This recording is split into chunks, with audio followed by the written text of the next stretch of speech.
மனிதனாக பிறந்த ஒவ்வொருவனும் அள்ளி அள்ளி பருக வேண்டிய அமிர்தமடாது. ஸோ இந்த ஆர்என்டின்றது ரொம்ப முக்கியம். நம்ம அதே மாதிரி போலீஸ் டீடைல்ஸ் இப்போ அந்த அதில் வந்து விஜய் சேதுபதி கேரக்டர் வந்து போலீஸு, பட் நம்ம கதையில் வந்து பொய் சொல்லியிருப்போம், அதை வந்து சும்மா அப்ளை பண்ணியிருப்போம் சஸ்பெண்டான போலீஸ் அப்படின்ட்டு. ஸோ அதுக்கு என்னெல்லாம் டெசிக்னேஷன் இருக்குது, அவங்களுக்கு என்ன ஸ்டார்ஸு. பொதுவாக நிறைய பேர் என்ன பண்ணுவோம், காஸ்டியூமர் கொடுக்குறத வச்சுருவாங்க. சினிமாவில் பார்த்தீங்கன்னா அவங்க ஒன்று கொடுக்குறது காலங்காலமாக காஸ்டியூமர்ஸ் ஒன்று கொடுத்துருவாங்க.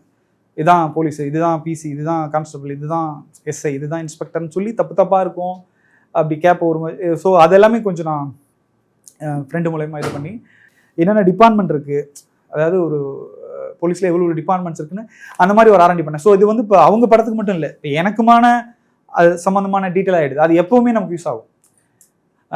ஸோ இப்போ எஸ்பின்னு சொல்லுவாங்க, அது வந்து இங்கே இருக்காது. சென்னையில் வந்து பார்த்திங்கன்னா கமிஷனர் சொல்லுவோம். ஸோ அது வந்து அவுட்டர் சென்னை தான் வந்து அந்த எஸ்பின்ற டெஸ்டினேஷன்லாம் வரும்.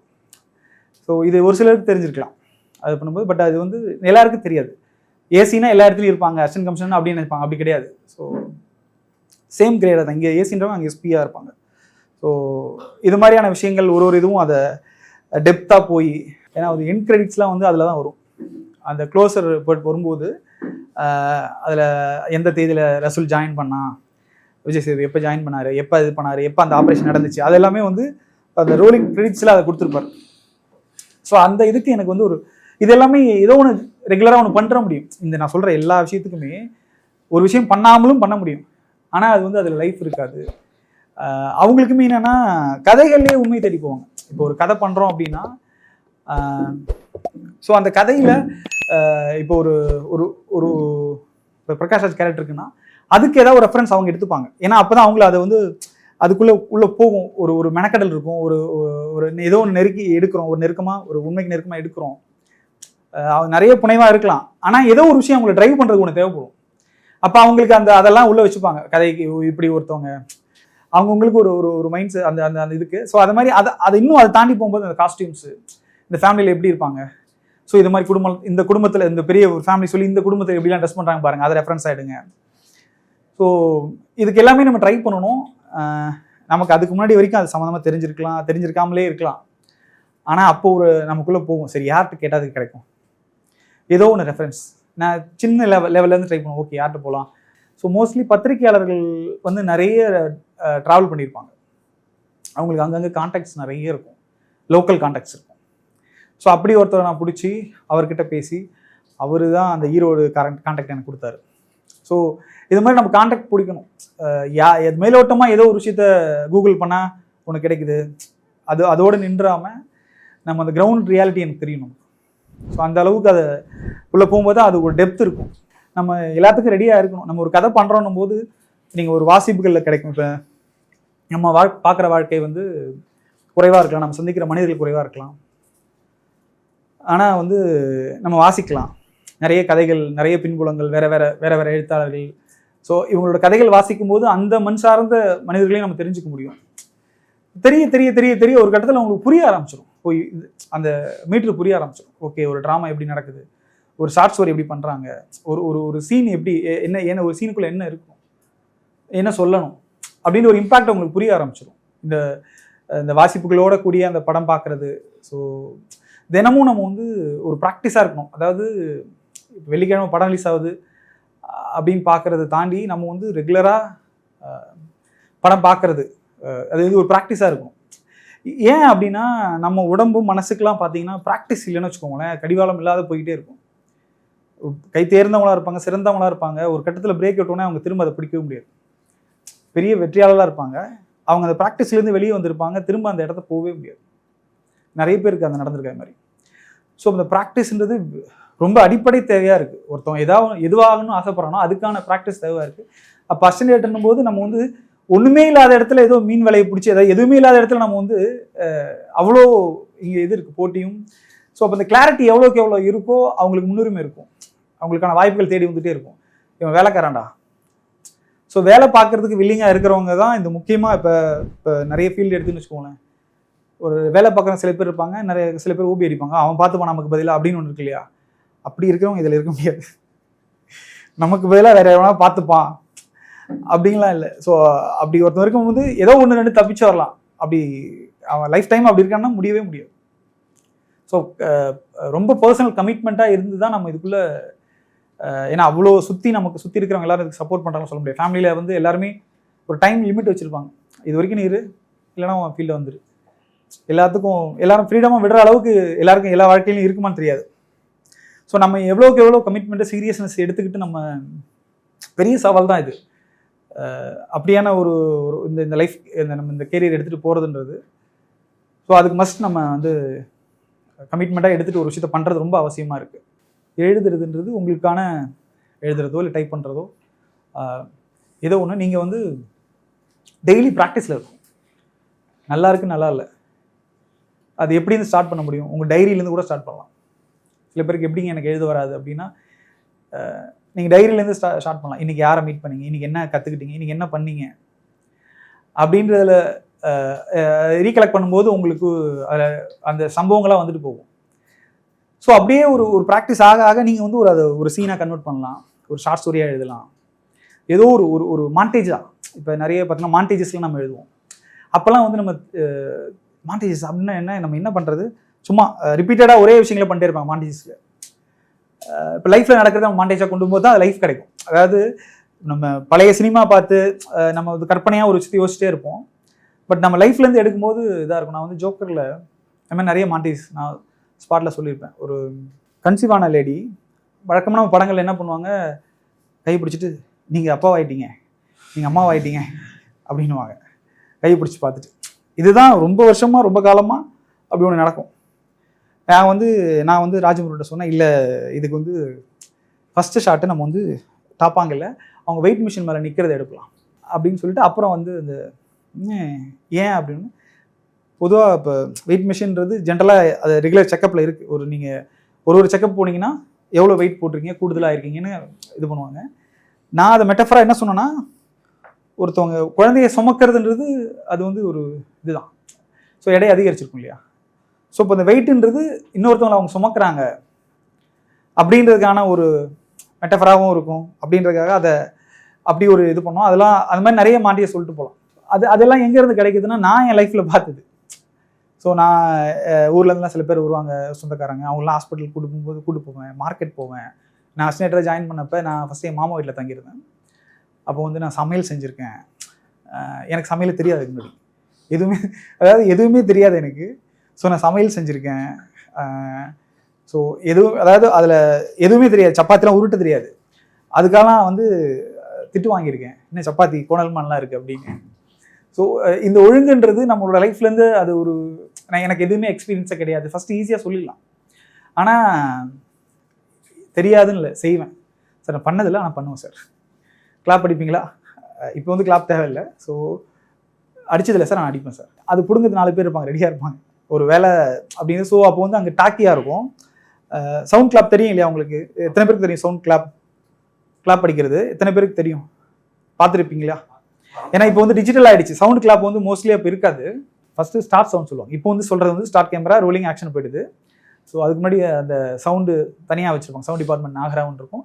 உங்கள் ஸ்டார்ட் சவுண்ட் அப்படின்னாங்க, அவங்க ரோலிங் அவங்க அந்த நாகராலேருந்து சொல்லுவாங்க. ஃபஸ்ட்டு டேரக்டர் கால் சொல்லுவாங்க ஸ்டார்ட் சவுண்ட்னு, அங்கே ரோலிங்னுவாங்க.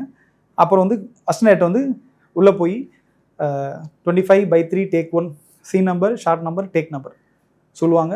சொல்லிட்டவுடனே கேமராவில் இருக்கிற பர்சன் வந்து கிளாப் அப்படின்வாங்க. இது வரைக்கும் கிளாப், அதாவது ஃபிலிம் ரோல் ஆகிருக்காது. ஃபஸ்ட்டு டைரக்டர் ஸ்டார்ட் சவுண்ட் சொல்லுவார், சவுண்ட் பர்சன் சவுண்ட் ஸ்டார்ட் ரன்னிங்னு சொல்லுவாங்க, அசினேட்டர் சவுண்டு மட்டும் சொல்லுவாங்க 25/1 டேக் 1 அப்படின்ன பிறகு அப்புறம் தான் வந்து கேமரா ஆப்ரேட்டர் கேமராவில் பக்கத்தில் இருக்கிறவங்க வந்து கிளாப் பண்ணுவாங்க. அப்போ வந்து அவங்க கிளாப் அடிச்சுட்டு எடுப்பாங்க. ஸோ அதன் பிறகு தான் ஆக்ஷன் சொல்லுவார் டைரக்டர். இது வந்து ஸோ இதில் நிறைய பேர் சில பேர்லாம் சொல்லுவாங்க, அதை அசிஸ்டன்டாக இருக்கவங்க முதல்ல இவங்களே ஒரு ஆர்டிஸ்ட் மாதிரி அந்த இடத்துல எல்லாமே சைலண்டாக இருப்பாங்க. இவங்க ஒரு அசிஸ்டன்ட், புதுசாக போன ஒரு அசிஸ்டன்ட், அவன் இது எல்லாமே ஒரு அட்டென்ஷன் வந்து அவன் மேலே இருக்கும். அந்த பயத்திலேயே பல பேர் சொதப்பி கிளாப்பு அவங்களால பல பேர் ஒன்போர்லாம் போகும். அப்புறம் என்ன பண்ணுவோம், பிடிங்கிடுவான், கிளாப்பு பிடிங்கிடுவான், வேற ஐட்டா கூட அப்படின்னு. ஸோ அப்போ அது வந்து சேலஞ்சிங்காக இருக்கும். அப்போ வந்து எப்படின்னா கிளாப் அடிக்கிறவங்க வந்து எப்படின்னா அதாவது செட்டில் எல்லாருக்கும் இது. ஸோ இது வந்து சொல்லுவாங்க, ஒருத்தன் கிளாப் அடிக்கிறவங்க வந்து என்ன லென்ஸ் போட்டிருக்காங்க. இப்போ வந்து மானிட்டர் இருக்குது, டிஜிட்டல்லாம் இருக்குது. அப்போ மானிட்டர்லாம் இருக்காது. அதை பே பண்ணி தான் சில பேர், அதுவும் ஒரு கட்டத்துக்கு மேலே பே பண்ணி வருது. ஸோ அப்போ வியூ பாயிண்டெல்லாம் போய் பார்க்கணும். ஒரு ரெசனேட்டர் வந்து ஒரு பார்க்கணுன்னா வியூ பாயிண்டில் தான் பார்க்கணும். ஸோ அப்போ வந்து அந்த எந்த ஃப்ரேம் இருக்குது, கிளாப் எங்கே வைக்கலாம், நீங்கள் அவுட் போகிற வரைக்கும் அவங்களுக்கு ஃப்ரேம் காஸ்ட் ஆகிட்டே இருக்கும். நீங்கள் ரொம்ப உள்ள வரைக்கும் பர்சன் ஒருத்தவங்க போனோன்னா வெளியே போகிற வரைக்கும் அவ்வளவும் வந்து பணம் வேஸ்ட் ஆகும். ஏன்னா ஒரு ரோலும் பெரிய அமௌண்ட் சொல்லுவாங்க. அப்போ அந்த எட்ஜில் வச்சு தான் கிளாப் அடிக்கணும். இவ்வளோ கால்குலேஷன் இருக்குது. ஒரு ஒரு ஒரு ஏடி ஒரு ஜஸ்ட் ஒரு கிளாப் அடிக்கிறவங்க தான். ஆனால் இது எல்லாமே இந்த மெஷர்மெண்ட் தெரியும். இன்றைக்கி வந்து அந்த டிஜிட்டல்ன்றதுனால எல்லாமே நம்ம எல்லா டேக்கும் நம்ம என்ன அது ப்ராசஸிங் பண்ணுறதுல செலவு இல்லை இப்போ. ஸோ எல்லாமே நம்ம கையில் இருக்குது. அந்த ஓகே டெக்ஸ், என்ஜி எல்லாமே எடிட்டில் வந்துடுது. ஏன்னா அது வந்து முன்னாடி வந்து என்னென்னா எது ஓகே டெக்ஸோ அதை மட்டும் தான் ப்ராசஸ் பண்ணுவாங்க. அதை ப்ராசஸ் பண்ணி நமக்கு வந்து டேபிளுக்கு வரும், எடிட்டிங் டேபிளுக்கு. அதனால் வந்து இப்போ வந்து நமக்கு ஓகே, இப்போ என்ஜிலேருந்துமே ஒரு சில ஷார்ட்ஸ்லாம் எடுப்பாங்க. ஸோ என்ஜியில் இதை எடுத்துக்கலாம் அப்படின்னு கூட எடுப்பாங்க. அதனால் அதை நான் உங்களுக்கு டீட்டெயிலில் சொல்கிறேன். அடுத்து அந்த எடிட் ரிப்போர்ட் அதை பற்றி டீட்டெயிலாக சொல்கிறேன். லேர்னிங்கிறது அதுக்கு ஒரு வயசு வித்தியாசமே கிடையாது. மணி சார் அதான் சொல்லுவார், எல்லா நாளும் லேர்ன் பண்ணிட்டே இருக்கணும் அப்படின்ட்டு. லேர்னிங்கிறது எனக்கு தெரியும் அப்படின்னு எங்கேயுமே ஸ்டாப் ஆக முடியாது. ஸோ இன்றைக்கி புதுசாக ஒரு கேமரா வரும், இன்றைக்கி புதுசாக ஒரு ஃபார்மேட் வரும், இப்போ கிம்பிள், இது மாதிரி நிறைய அடுத்தடுத்து நிறைய எக்யூப்மெண்ட்ஸ் வருது. ஸோ இதெல்லாமே அப்டேஷனில் தான் தெரியும். நம்ம எனக்கு அன்றைக்கி ஒன்று தெரியும் அப்படின்னு சொல்லிட்டு அப்படியே நிற்க முடியாது. ஸோ அதுக்கு வந்து முதல்ல ஓப்பனாக இருக்கணும், கற்றுக்கிறதுக்கு ஓப்பனாக இருக்கணும். அந்த அந்த எண்ணம் எப்பயுமே நமக்கு இருக்கணும். அது இருந்துகிட்டே இருந்தால் கற்றுக்கிட்டே இருக்கலாம். சில பேர் வந்து ரொம்ப ஈகோஸ்டாக ஆகிடும். ஒரு கட்டத்தில் எனக்கு எல்லாமே தெரியும் ஒரு இடத்துல ஸ்டாப் ஆகிட்டாங்கன்னா அவங்களுக்கு அதுக்கு மேலே வளர்ச்சியே இருக்காது. ஸோ வளர்ச்சி இருக்கணும்னா நமக்கு கற்றுக்கிறதும் இருந்துகிட்டே இருந்தால் தான் இருக்கும். இது டிபெண்டிங்கான உங்களை இது ஆளை பொறுத்தது தான். மோஸ்ட்லி இப்போ நீங்கள் அதுக்கு பிறகு வரீங்கன்னா ரொம்ப வருஷம் இருக்கிறதுன்னு இல்லை. நீங்கள் மேபி ஸ்ட்ரைட்டாக ஷார்ட் ஃபிலிம் எடுக்கலாம், ஸ்ட்ரைட்டாக படம் பண்ணலாம். நீங்கள் சந்திக்கிற நபர்களை பொறுத்து உங்களோட கம்யூனிகேஷன் ஒரு தனிநபருக்கு மாறுபடலாம். ஒருத்தவங்களை ஒருத்தவங்களை பார்த்து ஓகே சொல்லி எனக்கு ப்ரொடியூஸ் பண்ணுங்கன்னு சொல்கிறவங்க வந்து அது அவங்களோட இதை பொறுத்து, ஸ்கில்லை பொறுத்து. ஒரு 10 வருஷம் வேலை பார்த்துருப்பாங்க, அவங்களுக்கு வந்து எல்லா இதுவும் இருக்கும், அந்த ஸ்கில் இருக்காது. ஒரு ப்ரொடியூசர் ஓகே பண்ணுற ஸ்கில் மட்டும் இருக்காது. கதை நல்லா எழுதுவாங்க, கதையை நல்லா சொல்லுவாங்க. அது ப்ராஜெக்டாக மாற்றுற இடத்துல அவங்களுக்கு ஒரு மைனஸ் இருக்கலாம். சில பேர் கதை சொல்ல வராது, எதுவுமே வராது, ஆனால் ப்ராஜெக்டாக மாற்றுவாங்க. அதுக்கு யாரெல்லாம் பிடிச்சா என்ன நடக்கும், எங்கே என்ன அப்படின்றது அந்த விஷயம் அவங்களுக்கு தெரிஞ்சிருக்கலாம். இது பர்சனுக்கு பர்சன் வித்தியாசம் ஆகும். பட் அதான் சொல்கிறேன், அதை பார்க்கலாம், சின்ன வயசுலேயும் வேலை பார்க்கலாம். பட் நீங்கள் சொல்கிறபடியும் இருக்கலாம். பட் வந்து ஃபிக்ஸ்டு கிடையாது. அதாவது நீங்கள் இப்படி இருந்தால் வந்துடலாம் அப்படின்னு எதுவுமே சொல்ல முடியாது. குரு சோமசுந்தரம் சொல்லுவார், ஜோக்கரில் ஹீரோ நடித்தார். அவர் வந்து கூத்துப்பட்டையிலேருந்து வந்த ஒரு நல்ல மாஸ்டரான ஒரு நடிகர். அவர் சொல்லுவார், இந்த நடிப்பு இதை பற்றி சொல்லுவார். எல்லாரும் ஒரு ரெகுலராக ஒரு ஃபார்மேட் வச்சுருக்கான்னு அவர் சொல்லுவார். அது கிடையாது. ஒரு ஹியூமன் பீயிங்கு மாறுபடும். ஒருத்தரும் ஒரு கேரக்டர், ஒருத்தரும் எமோஷனாக அவன் லைஃப்பை பார்த்துட்டு வந்து எல்லாம் ஒன்றா இருக்கும். அவன் ஒன்றா இருப்பான். அவன் என்ன மாதிரியான ஹியூமன் பீயிங்கு சொல்லுவாங்க, ஒரு பேச்சுக்கு சொல்லுவாங்க, அவன் வந்து என்ன மாதிரி மிருகம், அது இந்த மிருகமா அது அந்த மிருகமா தெரியல. அந்த மாதிரி ஒருத்தரும் ஒரு படிநிலையில் இருப்பாங்க, ஒரு நிலையில் இருப்பாங்க. அப்போ எல்லாருக்கும் வந்து கோல் எடுத்து அடித்தா வேலை செய்யலாம் சொல்ல முடியாது. ஒருத்தவனுக்கு வாசிக்கணும், ஒருத்தவனுக்கு அன்பாக தடவி கொடுக்கணும், ஒருத்தவனுக்கு. ஸோ அந்த ட்ரைனிங் மெத்தட் என்ன சொல்கிறாரு, ஒரு ஆக்டிங் இதே வந்து வேரியேஷன் இருக்குன்றார். அவர் சொல்கிறார், நான் மாஸ்டர் ஆக மாட்டேன், ஆனால் இப்படி தான் பண்ணுவேன், அவருக்கு யாருக்கு நான் சொல்லிக் கொடுக்க மாட்டேன் அப்படின்னாரு. பட் ஆனால் சொல்லிக் கொடுத்தா நான் இப்படி தான் கொடுப்பேன். ஒருத்தனுக்கும் அவங்கள பார்க்குறாங்க பர்சனாக, அவங்க பேச விட்டு, அவங்க பழக விட்டு, ஓகே இவங்களுக்கு இப்படி பண்ணலாம், இவங்களுக்கு இப்படி, இந்த அந்த மெத்தடே வந்து அப்படி தான் வேலை செய்யுது. இப்போ எனக்கு கீழே வேலை செய்கிற சில பசங்கள்டான் போது சில பேர்கிட்ட வந்து ஸ்ட்ராங்காக சொன்னால் வேலை செய்யும். ஒருத்தவங்களை தட்டி கொடுத்தா மட்டும்தான் வேலை செய்வாங்க. அவங்களோட கேரக்டர் அப்படியே இருப்பாங்க. ஒருத்தவங்களை பாராட்டிக்கிட்டே இருக்குன்னு சொல்லுவாங்க. ஒரு சிலர் எப்படின்னா, இதுதான் வாய்ப்பு, கடைசி வாய்ப்பு, இது நீ பிடிச்சிக்கலன்னா போச்சு அப்படின்னு கொஞ்சம் மிரட்டினா போதும், அதை பிடிச்சிப்பாங்க. இது பர்சனுக்கு பர்சன் மாறுபடுது. ஒரு சிலர் இப்படி சொன்னு வச்சுக்கோங்களேன், அவன் வந்து அதிக ஹர்ட் ஆகி விலகி போய்டலாம் இருப்பான். பர்சனலாக ஹர்ட் ஆகிடுச்சு அப்படின்ட்டு போயிடுவாங்க. ஆனால் இங்கே வந்து ஒரு புகழ் வெளிச்சம் உடனுக்குடன் வருது, அந்த கிரெடிட் வருது, அதெல்லாம் பயங்கரமான, அதுக்கு விலை அதிகமாக கேட்கும். அதுக்கு பண்ணுற விஷயங்கள் அதுக்கு ஒரு தெளிவான மனநிலை வேணும். நம்ம ஏதோ ஒரு இடத்துல சும்மா ஏதோ ஒரு வேலை பார்க்குறோம், ஏதோ ஒரு விஷயம் அப்படின்னு போகும்போது போயிட்டு இருக்கும்.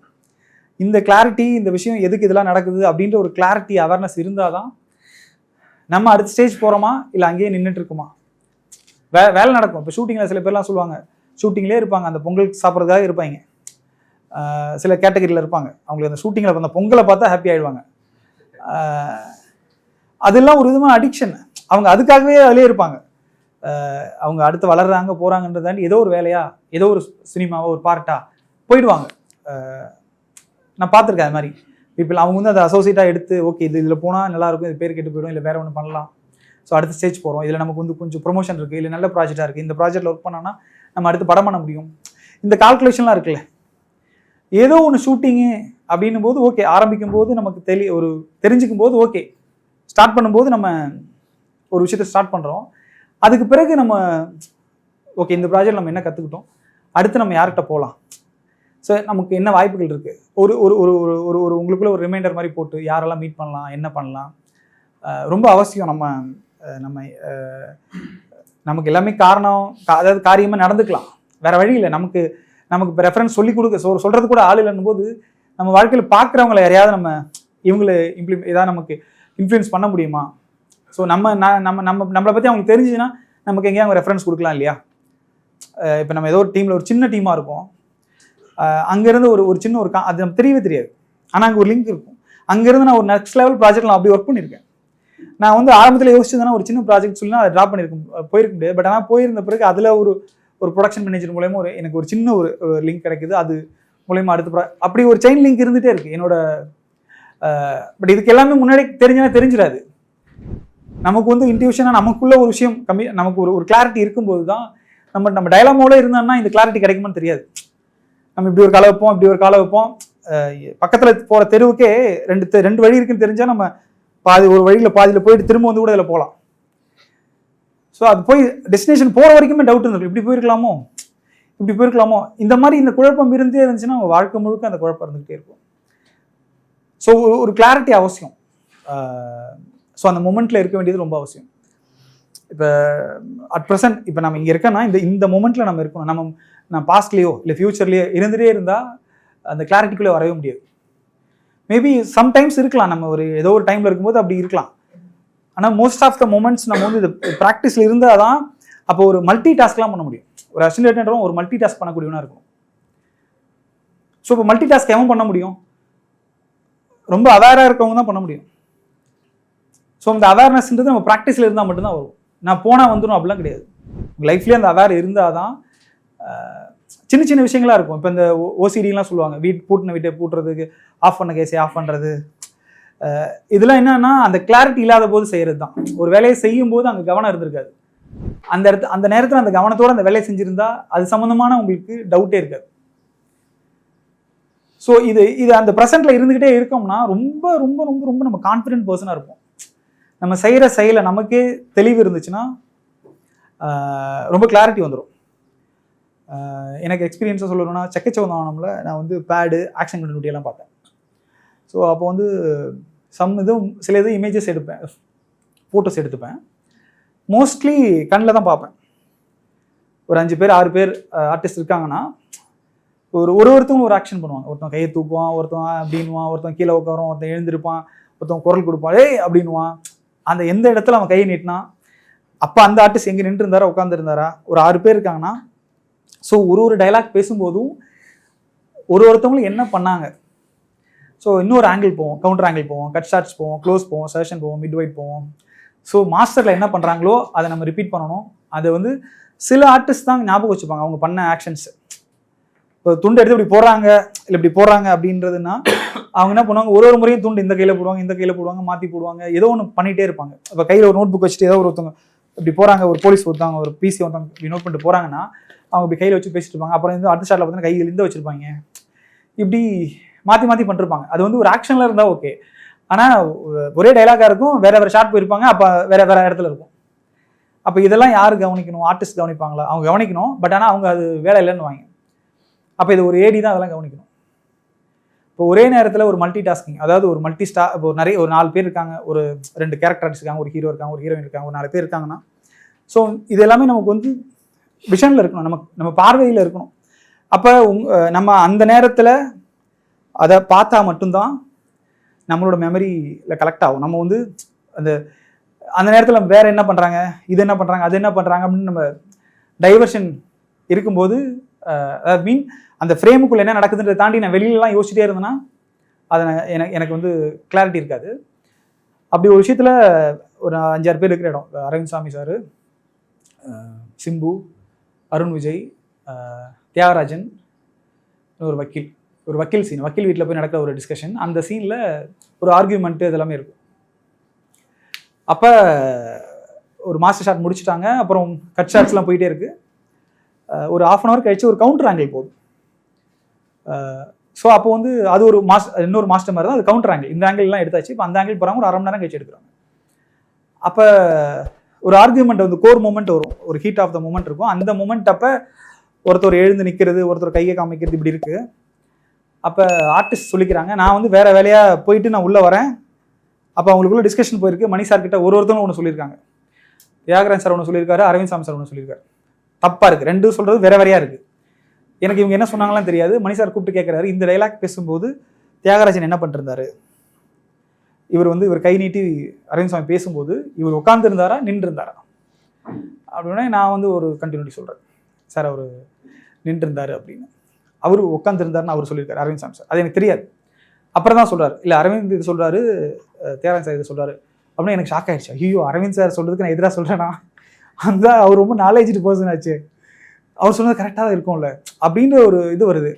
ஆனாலும் அவர் சொன்ன பிறகு ஒரு பயம் வருது. பட் அதையும் மீறி நான் சொல்கிறேன், இல்லை சார் ஒரு சின்ன டவுட்டில் தான் சொல்கிறேன். இப்போ டவுட் ஆகிடுச்சு சொல்லிட்டேன். இப்போ வந்து அவர் சொல்கிறாருன்னே ஒரு டவுட்டில், இல்லை சார் அதான் சார் நடந்துச்சுன்னா அப்புறம் அவங்க போய் மானிட்டர் செக் பண்ணுறாங்க.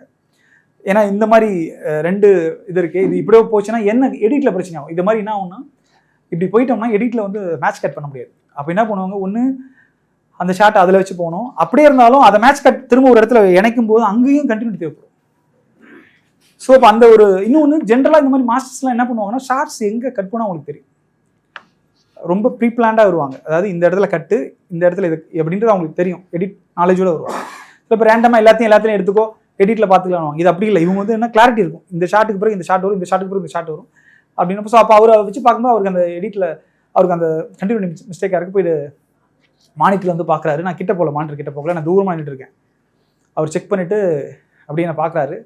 பார்த்துட்டு இப்படி தம்ஸ் அப் காமிக்கிறாரு, குட் மேன் அப்படின்றாரு. ரொம்ப சிம்பிளாக குட் மேன், அவ்வளோதான் அவளோட ரியாக்ஷன். எனக்கு வந்து அல்ல இல்லை. அதாவது எக்ஸாமினேஷன், அதாவது நான் எதுவும் அது வீடியோவை ரெக்கார்ட் பண்ணல, என்கிட்ட இமேஜஸ்லாம் இல்லை. இமேஜஸ்லாம் அப்பயே காமிச்சிருக்க முடியும். அது மாதிரி எதுவுமே இல்லை. ஜஸ்ட்டு கண்ணு பார்த்தது தான். ரொம்ப முழுக்க அந்த மைண்டில் இருக்கிறத நான் நோட் பண்ணிவிட்டு சொல்கிறேன், இது இல்லை இதுதான். அது கரெக்டாக இருந்துச்சு. அது பெரிய எனக்கு ஒரு சர்டிஃபிகேட் மாதிரி. அது அந்த மொமெண்ட்டை வந்து என் லைஃப்பில் ஒரு சர்டிஃபிகேட் மாதிரி. எனக்கும் ஒரு நம்பிக்கைன்றது ஒரு விஷயம். இன்னொன்று அங்கே முன்னாடி இருக்கிறது வந்து என்னன்னா பெரிய டாஸ்க். அதாவது சந்தோஷ் சிவன் சார் கேமரா பண்ணுறாரு, ஆர்ட் டைரக்டர், பெரிய ஆர்ட் டைரக்டர் சர்மிஸ்டர் ராயின்னு. அந்த டீமே பார்த்தீங்கன்னா எல்லாமே பெரிய டீமு. எனக்கு அவரோட ஃபஸ்ட் படம். அவங்க எல்லாமே அவரோட அசோசியேட்டாக நிறைய வருஷங்கள் ஒர்க் பண்ணியிருக்காங்க எல்லாம். பட் ஆனால் எனக்கு வச்ச சேலஞ்சு ஒரு பெரிய சேலஞ்சு. இது நமக்கு தெரியாது, இப்படி ஒரு விஷயம் நடக்கும், என் வாழ்க்கையில் இப்படி ஒரு எக்ஸாமினேஷன் நடக்கும்லாம் தெரியாது. ஆனால் அந்த மூமெண்ட் வரும்போது அதை அங்கே ஒரு விஷயம் வந்தோடனே அப்போ இன்னும் எனக்கு ஒரு கான்ஃபிடென்ட் இருக்குது. மறக்காம சப்ஸ்கிரைப் பண்ணிடுங்க.